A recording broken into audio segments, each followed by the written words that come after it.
Okay. Okay. All right, good afternoon, ladies and gentlemen. May I have attention, please? All quiet, please. Thank you. Go ahead, take out your notes. We're going to continue looking at the Constitution of the United States of America, looking at Article 3, and then we'll get into actually several different articles and bits and pieces having to do with federalism. Yes, federalism. Okay. Yes, nobody wasn't here last time. Okay, Jana's at home. And yes, we're working something out. We'll see how this works. Okay? Yeah. So, actually, and it's only temporary because Jana's going to be coming back hopefully next week then. Yep. Does that say very good? It does. Can you read my really crappy handwriting? See, the good is good, but it doesn't. The very is not, yeah. So, yeah. Do you have the worst handwriting? That's why I can read your handwriting, because my handwriting is your worst handwriting, so therefore we can do that. You can keep those, yeah, as a way of making sure. I'm actually, this next thing, have the handout. Very good, that's lovely. Very good. Yeah, I can still recognize it. Have that out. We're on page 3. We're actually going to go fairly quickly through this, and there's a possibility we could have a test on this unit by the end of before the break. Yeah, because I'm actually going to go through this civil rights part very quickly. And you're like, oh, Mr. Hansen doesn't care about civil rights?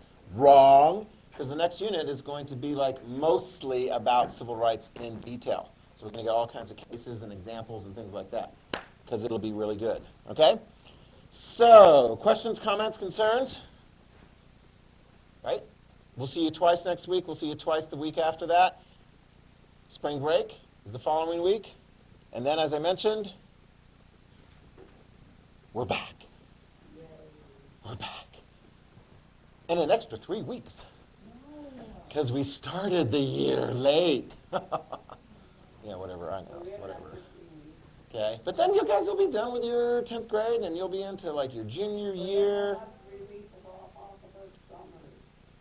Yeah, but the school year is going to start a little bit, quit whining. The school year is going to start a little bit later, like I want to say late August. Although the downside is you will finish first semester in your junior year like a couple weeks after the Christmas break. So, it'll be on the same schedule as elementary and middle school and so forth. They're aligning it all the same way. So your summer break will still be a decent one. We won't start it officially until June 10th, but hey, it's all coming through, right?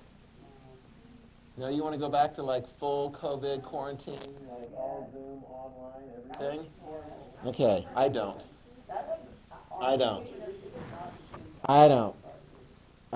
And then when we get back here, then you guys get to hang out, and we'll have all the people together with Xander and Robbie and Nathan and Dustin and Xavier and Anthony and Daniela and Ainsley and Riley and Jimena and Maya. That's who's also in my, this class. More than you guys, that's for sure. Yeah, more than you guys. I don't know, whatever. All right, you ready? Here we go.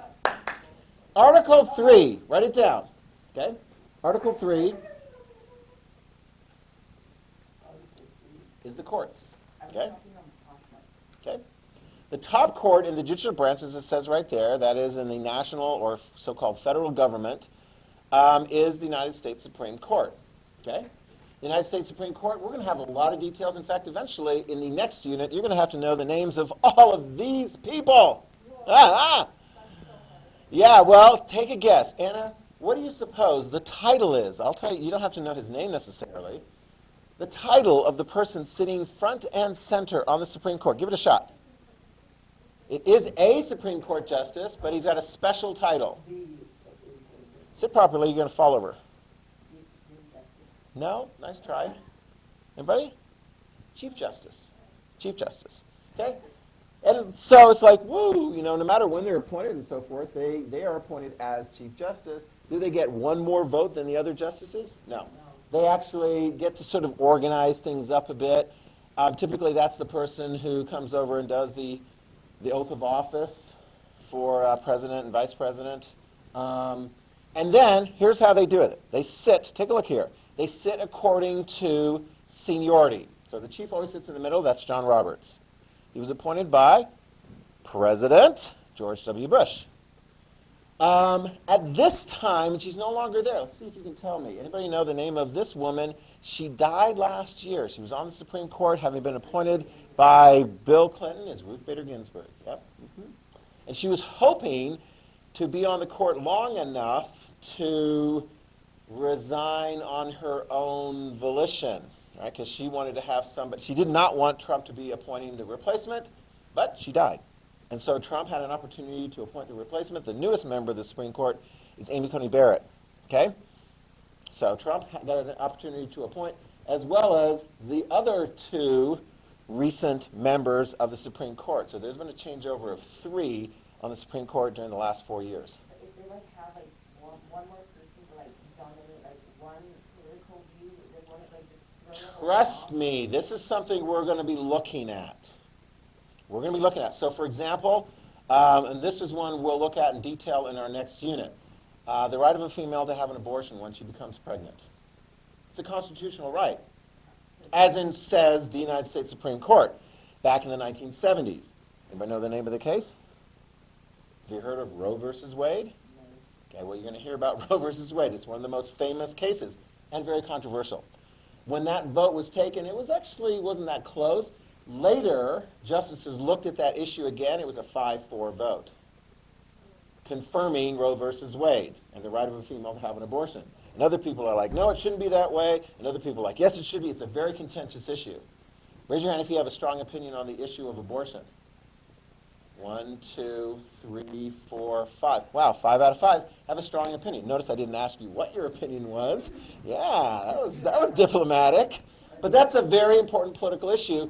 And it has been one of the things that has been part of where some people vote when they're looking at the various different presidents. Because the Roe versus Wade decision occurred while Nixon was in office. Many, if not all, of the presidents that have been elected since then have said, if appointed and I have an opportunity, I will appoint somebody who I believe will either keep Roe versus Wade, the right to have an abortion, or reject Roe versus Wade, the right to have an abortion. The last time it came up for a vote, it was a 5-4 vote. One of the 5 was Ruth Bader Ginsburg, affirming the right of a female to have an abortion. Many people who don't like Roe versus Wade are counting on the newest member of the Supreme Court, Amy Coney Barrett, to come up with, be part of a different majority to have a different result. And some of you guys may remember, it's like, well, and you're going to be learning it as well. Sometimes it's like, once upon a time, it was constitutional to set up white schools and black schools, to have segregation in public schools. The Supreme Court said, that's fine, separate but equal. But the white kids over there and the black kids over there, it's all fine and so forth. It's constitutional. The Supreme Court changed its mind in 1954. Brown versus Board of Education, 9-0 decision. Supreme Court can get rid of, doesn't happen very often, but they can get rid of a previous Supreme Court decision based on a new look and different membership. Okay, quick question. Can we repeal it until like is that what caused the problem by like having them come together in the 60s and so like? There's a lot of details that we're going to be getting into. What I'm telling you right now, and you should write this down, Supreme Court, very, very important. Very important. Do you get a vote for him? No. Go ahead. You already know this because it was already in there. Vera, who picks a replacement when there's a vacancy on the Supreme Court? Very good. Who gets to determine whether or not either that president's choice is going to actually get on the job? Very good. What amount? No. No. Simple majority. Can they filibuster on Supreme Court nominations? No. Not anymore. That changed. That changed over the last 4 years. So we've got Clarence Thomas right here. He's been on the court the longest. He was actually appointed by George H.W. Bush. We have Stephen Breyer, who was put on the court by Bill Clinton. Bill Clinton got Ginsburg and Breyer.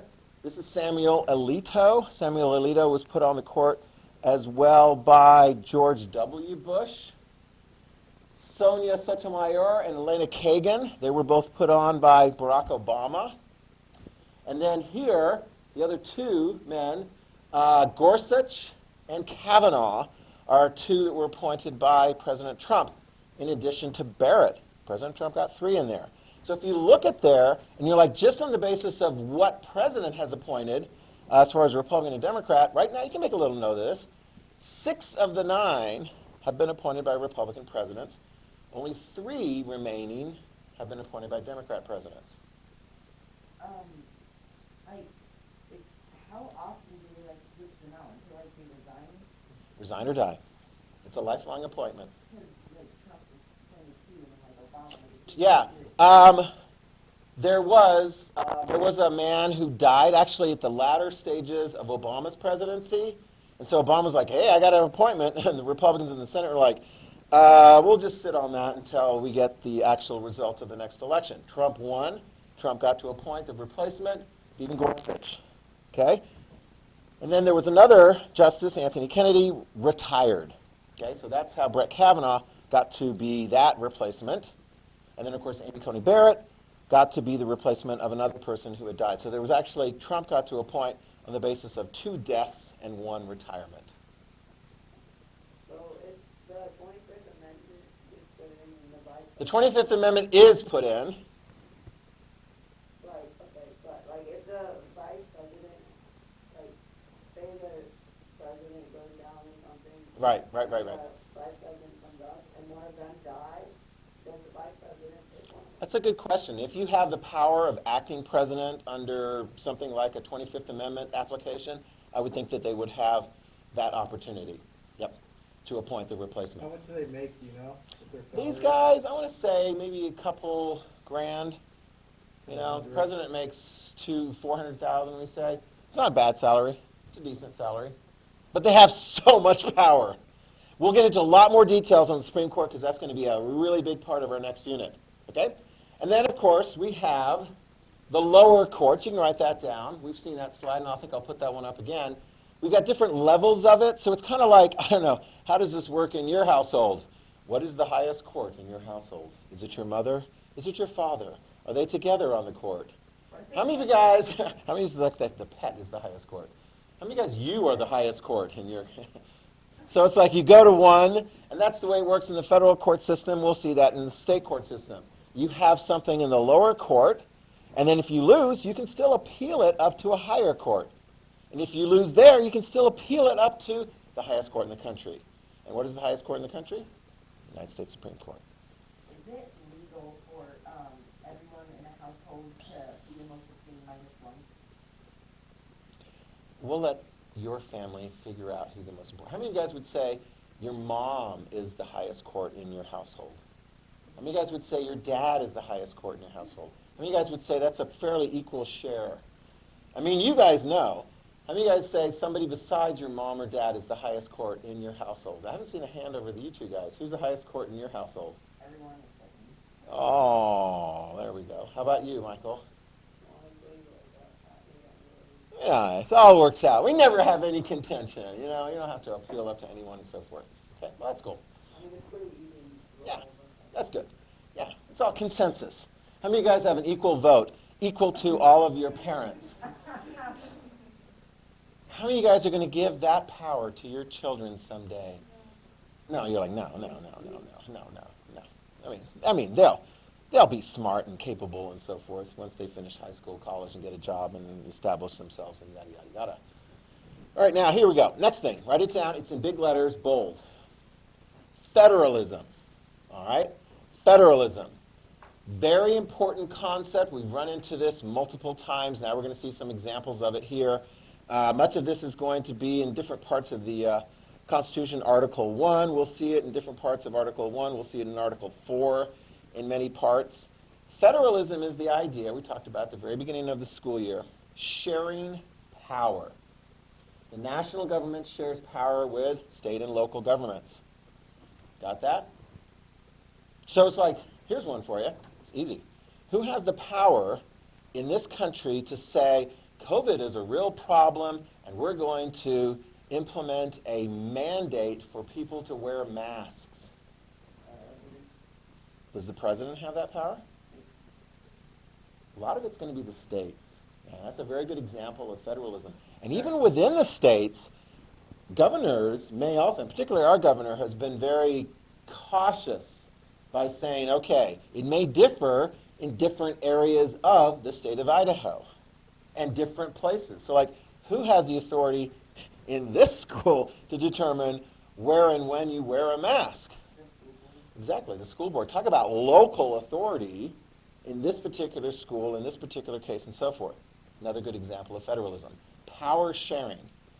When push comes to shove on some of these issues, which government, state or federal, is going to perhaps have the most power when they're in conflict? A lot of times, you can write that down, a lot of times it is going to be federal. Especially if the federal government is set. Do they have the authority to do that?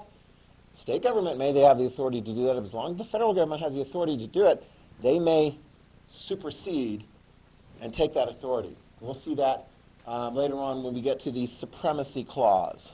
That'll be a very important one. So there's a sense, probably in this country over the last 200 some odd years, that the federal government has become more powerful. Okay? Although, is it absolutely powerful over everything in this country? No, and I think this COVID situation has been a good example of that. Because no president, Trump or Biden, can just go snap, everyone has to wear a mask or yada, yada, yada. Okay? A lot of that is still shared. It's shown that governors Whoops. seem to take emergency powers. Yeah, and can be if those emergency powers are entitled within the Constitution of that state. So there's a lot of fights going on within various different people within different states. And the answer is different in every state. Oh my gosh. And these are pretty contentious fights. I know they've been going on in Idaho because the legislature's like, oh my gosh, the Idaho governors exercise too much power. Let's pull that back in. Anyway, yeah. 10th Amendment. Whoops. There we go. 10th Amendment. Write this down. 10th Amendment, we're not going to spend a lot of time to it. As it turns out, you can write this down. It's part of the Bill of Rights. It looks like it says, oh my gosh, powers not delegated to the United States by the Constitution nor privileged to it to the states are reserved to the states. If we didn't give you that power, federal government, you don't have it. That looks like it actually says a lot. It's not that powerful. As it's been interpreted by the Supreme Court, it's not that powerful. Sorry. It's like, it's the 10th Amendment. Oh my gosh. It says right there. It says it. If you don't have that power, United States government, in the Constitution, then you don't have that power. And it's reserved to the people and the states. So when there is a conflict between the national government and the states, or the national government and individual people, people are like, 10th Amendment, 10th Amendment. And the national government's like, right here. We got the power. And if the Supreme Court agrees with them, they got the power. So it's kind of like saying, I'm going to make an agreement with you. And if I forgot to say something, then I don't agree with you on that part that I forgot. And you're like, really? I mean, that's going to amount to much? It's an attempt. Some people would call it a lame attempt. Others would say it's a valiant attempt. It just hasn't really amounted to much over the years. Good luck, 10th Amendment. There's other amendments that are going to be much, much more impactful as we go through on here. Okay? All right, now, let's double back to the first Article 1, Section 9. You can see this. We're starting to get like halfway down the thing right here. Article 1, Section 9 specifically identifies things that Congress, i.e. the national government, cannot do. Okay? And then we'll get to Article 1, Section 10. These are things that the states can't do either. So these are going to be like individual rights. Are you ready? Let's start with the very first one. It's an old-fashioned one. You can tell it's old-fashioned when it uses a lot of old-fashioned Latin phrases. The writ of habeas corpus. What the heck is that? Do you have a piece of paper in front of you? Does it have writing on it? Is it a writ? Oh, there we go. It's a writ. A writ, write this down. A writ is like a document. It's like an official government document. Anybody have any idea what a habeas corpus is? How about this one? Corpus. Anybody have any idea what a corpus is? If a corpse, very good. This is actually a hint. A corpse is a human body that is deceased. A corpus is a body. Habeas means to hold. Are you ready? I'll explain exactly what this means. Let's say somebody is arrested, taken by the government, and in this case it would be the national government. They're put in jail, and they're sitting there in jail going, I just got arrested, and I don't know why. Because if you don't tell me why, I don't think that's right. I think I should be able to, be free, right? Oh, trust me, when we get into this and so forth, if you're charged with a crime, you may go to jail, and then even then, you have a right to have a trial and witnesses and jury and da-da-da. I mean, there's all those details and so forth. But at the very get-go, if somebody's just grabbed up on the streets, not even charged with a crime, can the government do that? No. This writ of habeas corpus right that you have as individuals, make sure you have that down. It is a right. It's a very important right, and it basically says this. Government, if you're going to confine me, take away my freedom, you got to charge me with something. And if you can't charge me, then I'm going to ask for a writ of habeas corpus. If you can't produce a writing saying, here you go, why you're holding the body, why you're holding the person in confinement, and if you can't come up with a reason, you got to let them go. Do you like that? Yeah, I kind of like that. I mean, like I said, it's been around for a long, long time. That's a basic freedom. Because otherwise you could get some government indiscriminately going, don't like you, don't like you, don't like you. You look a little suspicious. I'm not really sure you've done anything yet, but we're just going to go ahead and stick you in the clink because we're afraid of what you might do. Do you understand that? It's a basic right. Federal government can't do it? Take a look right here. Article 1, Section 10, states can't do it either. This will make it really easy for you. National government can't do it, states can't do it, your neighbor can't do it. Hello. But there's been 2 times in history where presidents have done it anyway. And The reason why they've done it and gotten away with it, and even the Supreme Court has said, this is a dangerous time. Write it down. National security situations. The first time during the Civil War. Write that down. The very first time. In fact, this cartoon has got Abraham Lincoln, the president, and the Union Army, Union leaders, the people. And what are they doing with all of these pro-Confederate people in states like Maryland and Kentucky, some of these border states? They haven't committed a crime yet, but we are suspicious or sus of them. And therefore, look what happens to them. They're just dumped. They call them copperheads. Write that down. Copperheads. They call them copperheads. They're basically assumed to be traitors to the Union. I mean, and I'll tell you what, there were some situations. When President Lincoln was first elected, he had to go by rail through Maryland in order to get to Washington, D.C., and Maryland was a slave state. I mean, they almost joined the Confederacy. They didn't, but they were derailing this and doing all kinds of stuff and creating all kinds of havoc. And Lincoln was like, I want to shut those guys down. They're like, writ of habeas corpus. If they haven't committed a crime or you can charge a crime with them, then you can't touch them. And he's like, the heck with that. Throw them in jail. Write it down. He threw them in jail. They're like, writ of habeas corpus. Let us out, Judge. The president and his side are going, no, they're dangerous. And I am the national security guy. I am the commander-in-chief. I am determining who is dangerous and who is not. This is a bigger issue than crime. Did they get out of jail? No, not until the end of the war. It's called suspending the writ of habeas corpus. You don't want to be on the receiving end of suspicion during a time your country is in danger and they suspend the writ of habeas corpus, because then you'll end up in the clink. If that's the case, the country can either suspend anything written in the Constitution or something. It's a very interesting question.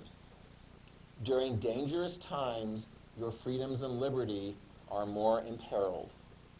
That is a consistent theme throughout history, whether it's a democracy or any other. Some places they just could give a rip about what your freedoms are. But in America, we've seen it twice. First time, Copperheads, during the Civil War. Some of you might already know this, and you're not going to be surprised. Some of you guys are like, seriously? Those people are a danger to our country? Two of the most famous people as presidents. We got Lincoln on the penny. The next president who suspended the writ of habeas corpus is going to be on the dime. Who's on the dime? Oh, oh. You have no idea? Do you have a dime to look at? You're broke. If you just have a dime, you're still pretty broke. Write it down. President Roosevelt, Franklin D. Roosevelt. Do those people look dangerous to the United States of America? Girls in school age, you can't trust them. They're dangerous. They're spies. I mean, what the heck? All right, here we go. Seriously? Raise your hand if you can identify what event caused the United States president, with the support of Congress and with the support of the vast majority of the American people, to round up these girls, among others, and keep them in confinement in places like Idaho.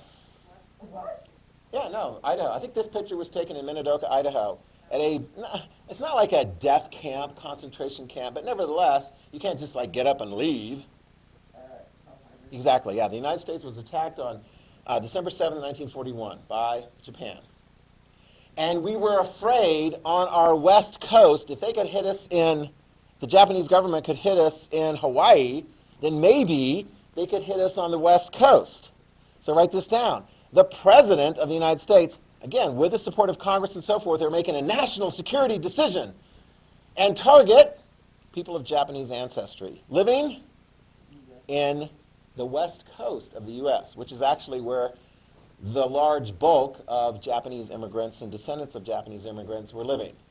Washington, Oregon, California, I want to say a little bit in Arizona, but most of them were living in those first three states. They were given a notice, sell your stuff, we're packing you up for confinement in the interior.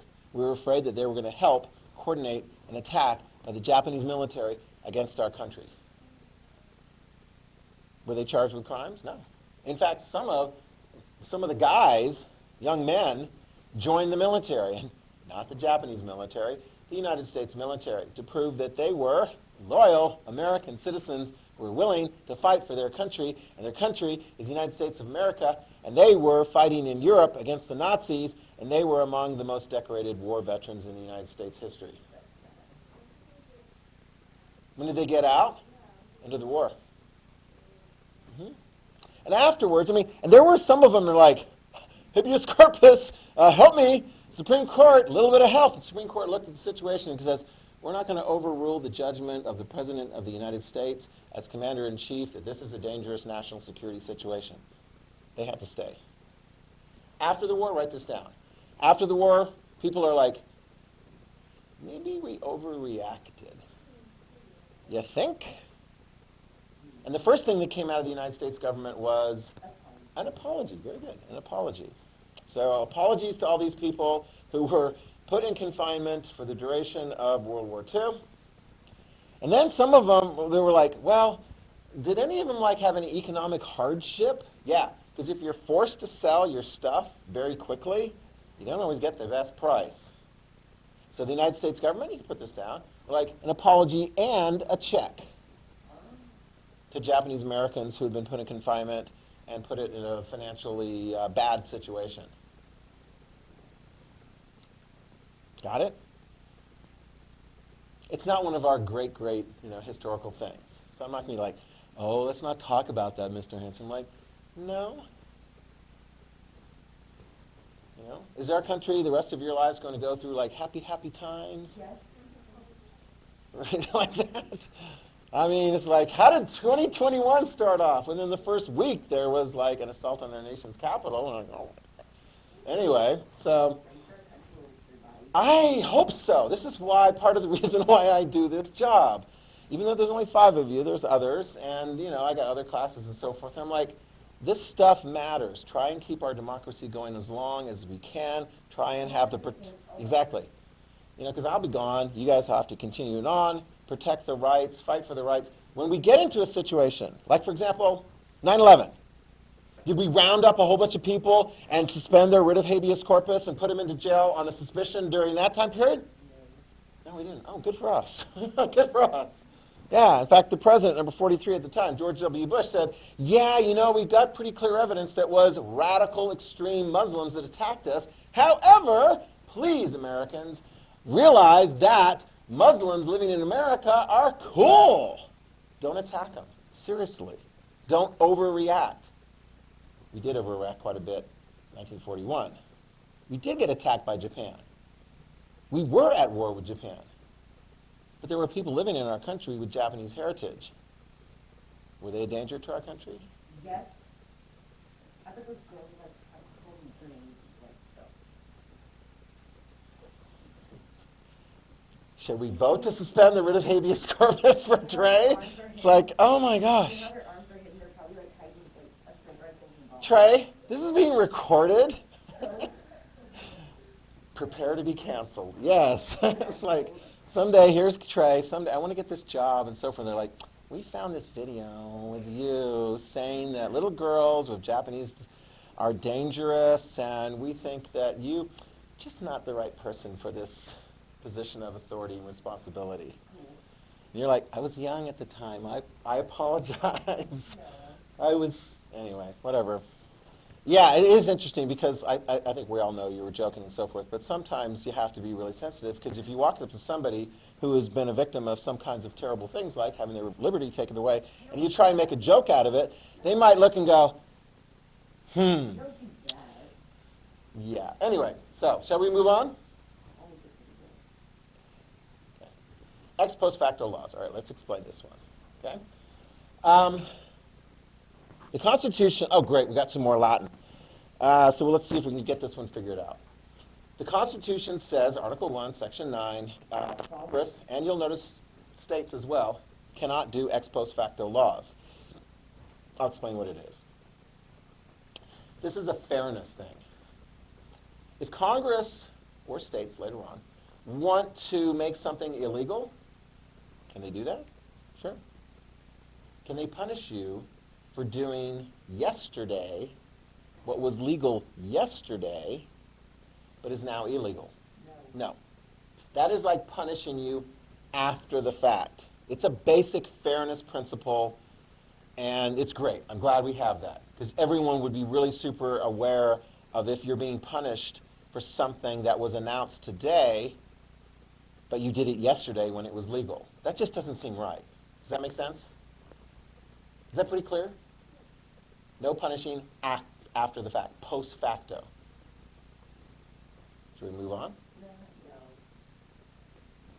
Are you writing everything down? Yeah, I think that's, yeah. Yeah, it is a good definition. Don't you like my definition? It's pretty good too. Yeah, but you got it written right there, so you can write it exactly the way it is. Okay, you guys ready to move on to the next one? Okay. Bill of Attainder. All right, ooh, what's a bill of attainder? Oh, I got one in the mail. Do I have to pay it? I don't know. A bill of attainder is something also that is not allowed. We're like, well, what the heck is it? You'll understand this immediately.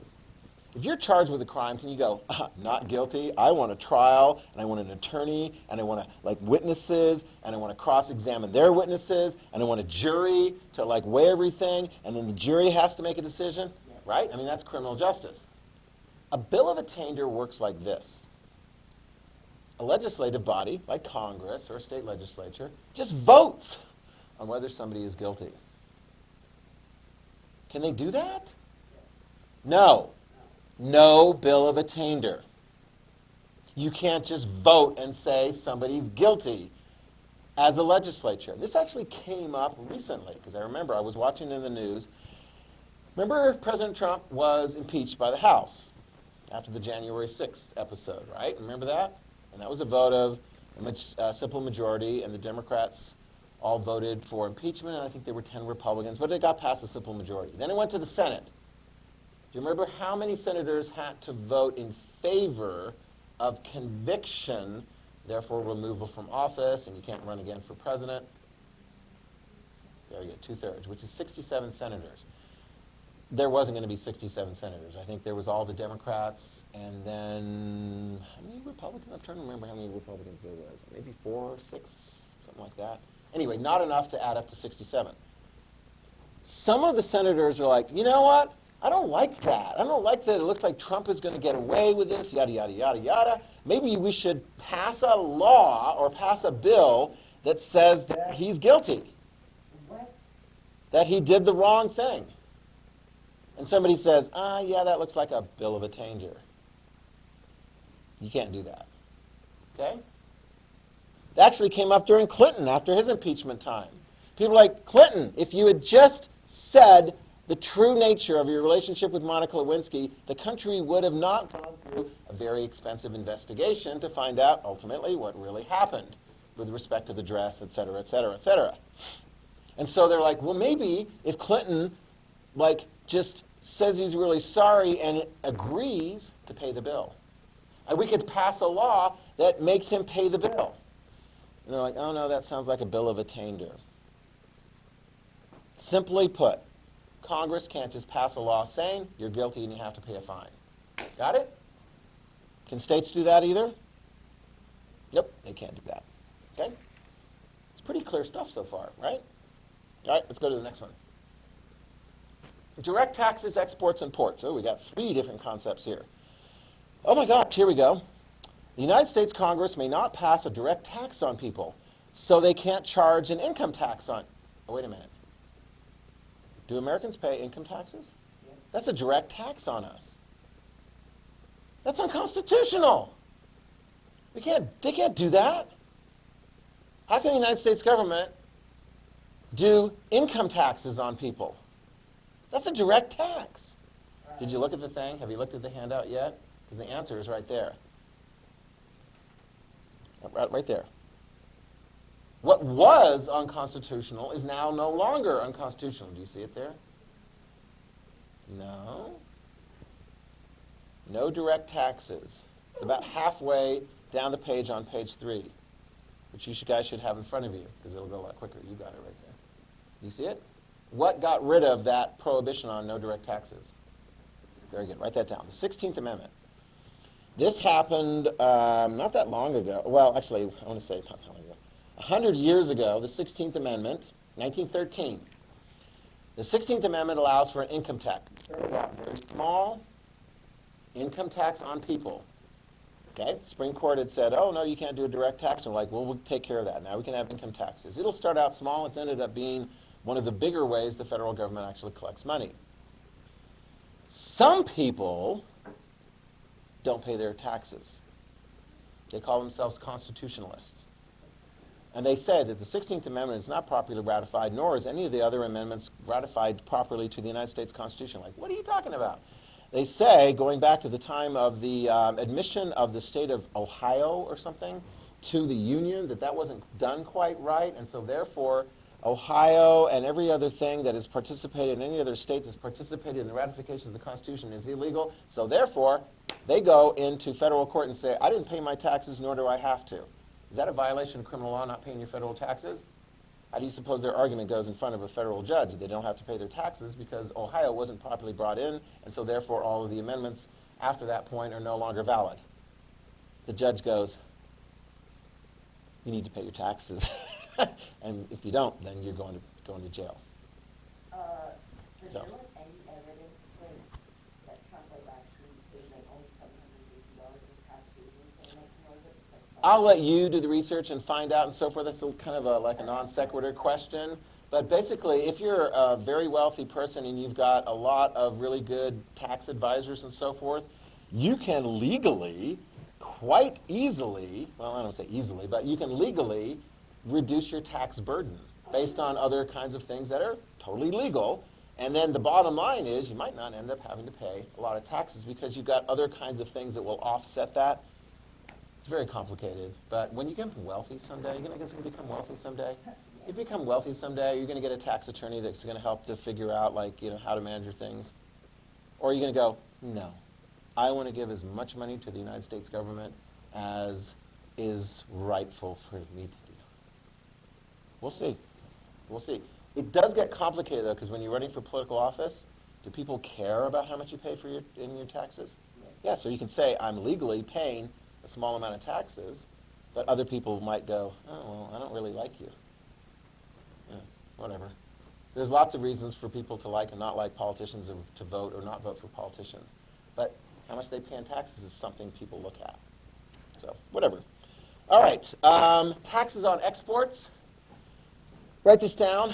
No, Congress cannot tax the things that we sell to other countries. Okay, well, that's interesting. If we sell them to other countries, can those other countries tax them? Yeah, those are called import taxes. Can we tax stuff that's coming into the United States? Yeah, those are our import taxes. But the Constitution just says we're not going to tax the stuff that's leaving our country. Okay, fine. Well, that's cool. Not too controversial there. And the port part is actually nice. No preference, it says right there, to any particular port.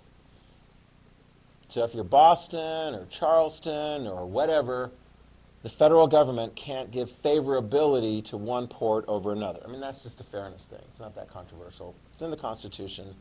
Got it? Does that look good? All right. The next one's actually kind of silly, but if you think about it, at the time that when we started our country, it sort of does make sense.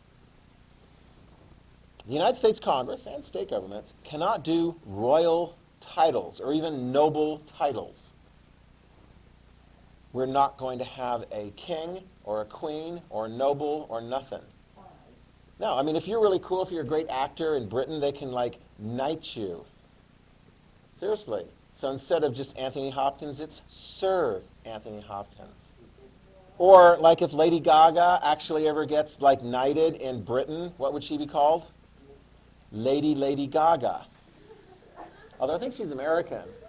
The best thing you can get in America is, like, I don't know, Congressional Medal of Honor, and then be awarded at the Kennedy Center. So that's pretty cool. Although every once in a while we're like, hey, if somebody's going to be in charge of the like drug policy, we're going to call him a czar, which is really bizarre. What is a czar? It's Russian. Yeah, it's a Russian title, but, you know, whatever. That's just sort of like informal. Okay, that was good. Next time we'll go to Vegas. Yeah, that'll be fun. All right. Good. We got through a lot. Okay. Good. We got through like half a page there, didn't we? Oh, yeah. What's our next minute? Is that on civil rights? Yep, civil rights in the courts. Good stuff. A lot of good controversial stuff.